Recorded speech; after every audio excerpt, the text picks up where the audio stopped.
uthi mawuqala uthi uyakhuluma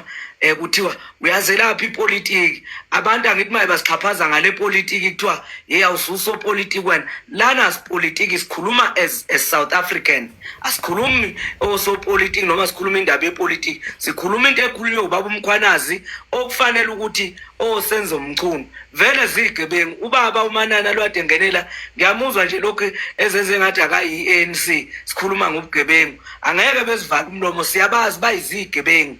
so nje uyabona ke kurong phela umfoka konje uMahadebe uMahadebe umfoka uMahadebe ningamshaya umuntu ongashilo lutho ukuthi uyi-ANC akusho phela ukuthi mawusuphumile kuyona sekufanele kushaye usasela asimiyeke mayikhuluma into esiyifunayo Mbomvu mina ngikhuluma according to i-statement ade bephuma nazo nalomfana omncane lokuthu ubani uMalathi ubani lumfana lo we-youth league ANC loyo simzwile loyo angazi bathi udle kabi ishebhethu bebhibhidla simzwile layo angithi uyabona nawe uMbalulu umbona ukuthi ubuyelwe ingqondo uqale wakhuluma nje ephuma endleleni yabuya ingqondo waseyibeka kahle lento wambona ukuthi manje useyayicengela uyabona ukuthi abantu babheke ngapi uMbalula uTsotsi uzomkhumbula kudala ethi kwakade eka Minister of Transport ubheka umoya uMbalula uthi ngakuphi kuthiwa ka intervene endabeni yamatekisi wathi akayi lapho yena wathi akafuna into ukukhuluma eyibalekela uMbalula loyababa Mbomvu lokho ayikhipha lapho kimi ngaleso sikhathi ayikhuluma sasixakekile nje Mbomvu uyabona abaholi beANC ngobuningi sebesixhaphaze kakhulu basibone ngathi siziphu kuphu uyabona nje lento kaNdonga iclear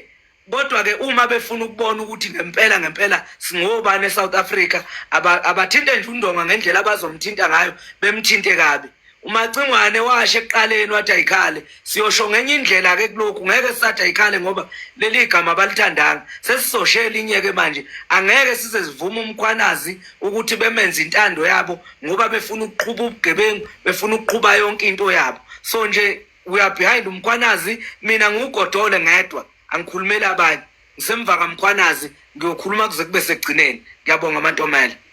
sibonge kakhulu lapha kumntaka Mahadebe Yeah, we are having a phobia. We're experiencing a phobia in our lives, pertaining to our lives. Yeah. Even our families back then in KZN, phobia. Yeah. Mbomvu impilo ayikho lula currently. Angazi noma nisekhona yini. Second. Kotola sekhona. Second. All right. So asikwazi in this case ukuthi umoya ethi ngabe bikho phezulu ngoba we have been in denial of so much siningi izinto Mbomvu kube ngathi azenzeki while sibezazi ukuthi ziyenzeka maningi ama cases kunamhlanje angena solution asiyazi reason yaleyo nto leyo and we cannot relax as a country. So into ofuna bayazi ke ufuthi ufuna sikhulume kuma organization ngibona kwamaqembu abantu ufuna bayazi ukuthi we don't need any reason or justification. We will support uMkhwanazi whenever nanoma yinini siyena sokwazi ukuthi sibe naye if it means for us to die for lento eyenzakalayo it is fine abantu singaba yitarget ngoba vele futhi kahle eNingizimu Africa into eyi solution to silence people ukuthi babulawa ngoba there is no justice at all. Ubulungiswa bukho. If however someone else speak justice, like he becomes a threat to our fellow leaders. So ayihambi nga ANC noma if however members of ANC aba implicated none, we let it be. Accountability funa ababhekane nayo. Phela baboshwe bahlale phansi. And believe me Mbovu, since uMkhwanazi eveze lokho and then vele ngeke uMkhwanazi smart kakhulu ngeke aveze into kanjena kungenabo bekufakazi ngifisa singathola ipolice report ukuthi mangakanani amaphoyisa azo resigna emsebenzini noma resignile kusuka namhlanje kuyale even our politicians siyayidinga into kanjalo transparent kanjalo ukuthi bangakanani abantu aseberizeni yini into eshayikisa abantu kangaka uMkhwanazi mangabe ezokhuluma kanje into ebagulisa amakhanda even politicians uMkhwanazi uyiphoyisa and into akayifungela uyayazi uma sizokwazi ukuthi sibe nomesaya ethu omanathi ongekho eqenjini noma ongaqoke iskipa sanhlangano but amele justice kubantu uthini kuwena as umhlala seningizimu Africa uzwa kuthiwa imafia belukhuluma nominister uminister litshela ukuthi seyizolunga into yalo lisabisa uminister ukuthi lizom-expose on social media ithini yonke leyo nto leyo kuthini a normal individual uthi uyezwa kuthiwa yiyona econtrol uminister even nationally uthi uyezwa kuthiwa the former minister ubani ubabheka icele wake wahlala emzini wemafia noma umuntu owukuthi ithini yonke leyo nto leyo of which has been influenced. Absolutely. That might be possible.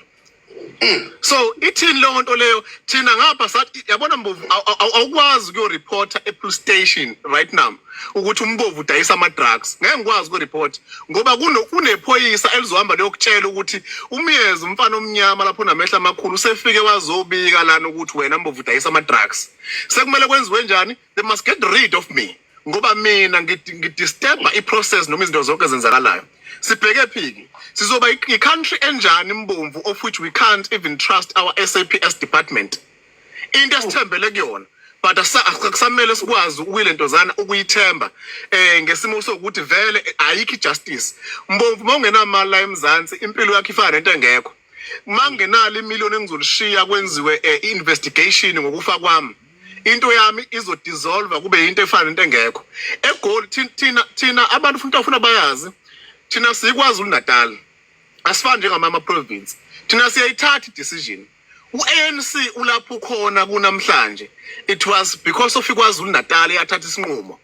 so ukuthi no more intolerance of nonsense sikhathele bakhathele abantu bakhona ba decide otherwise bamane bayihambela nobaba lenkandla bayivotela ukuthi bawalahle amavoti noma benza kanjani asinankinga nalokho but bathatha isinqumo ngesimo sokuthi basebekhathele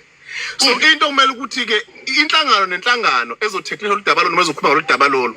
kumele ukuthi yazi ukuthi iwona mapha ama consequences ezobhekana nawo mina my advice kade ngishare excuse me for ubaba umhlonishwa usenzo mculo umacingwane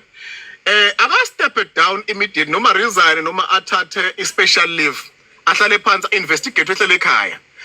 engadisturb process yokusebenza kwababundonga ngoba otherwise he will be costing his organization uma ngabe yi-true revolutionalist umzabalazi ngempela omele iqiniso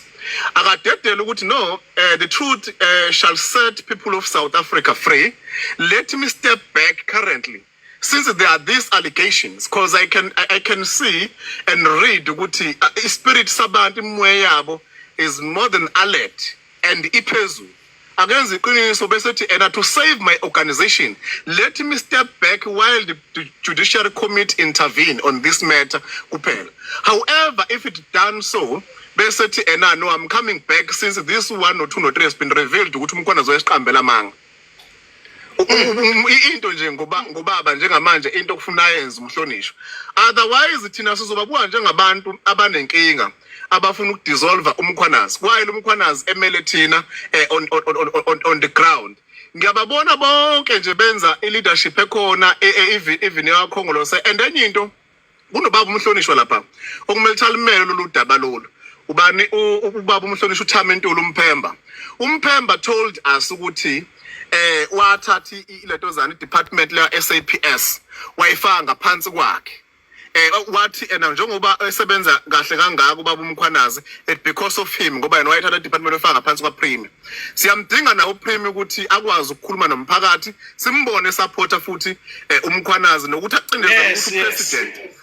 yes siyacindezele na ukuthi upresident iyona iphi initiative okumele ayithathe towards uMkhwanazi funa lokho sikubone lokho baba uMntulu ukuthi akwazi ukuactela kungabe ukuthi bamkhumbula amakuhle kuphela noma enza kahle noma enqonywa abantu siyayidinga izinto ezikanjalo sifuna ukumove siye phambili as a country ukuthi akwazi ukuqhubeka ubaba uMkhwanazi sikwazi nathi masifike KZN sizophumula emakhaya si relax ungathi ulela ucabanga ukuthi ngenze kube nomfana ocathamela emva kwendlu ngoba uveza ukuthi iqembe lokuthi lathi lakhe isakhiwo ngo1.1 million into oyibona ukuthi ayifike 300,000 awunayo freedom of speech awukwazi ukwenza lutho we are fine Mbomvu so whoever was against veleke ngeke ulithanda iphoyisa mangabe uyisigebengu whoever is against uMkhwanazi shothi uyazi ukuthi yena udlaphi noma uphila kanjani vele ngisigebengu nephoyisa into engasoze yazwana. I doubt ukuthi singaba nabantu abathi bangabaholi noma bakwe leadership of which they can be against ubaba uNkwalenkosi. Ubaba uNkwalenkosi is us and we are Nkwalenkosi. We will never surrender from that. Thank you Mbovu, ngiyabonga. Siyabonga kakhulu kumfoka Miyeza. Mfoko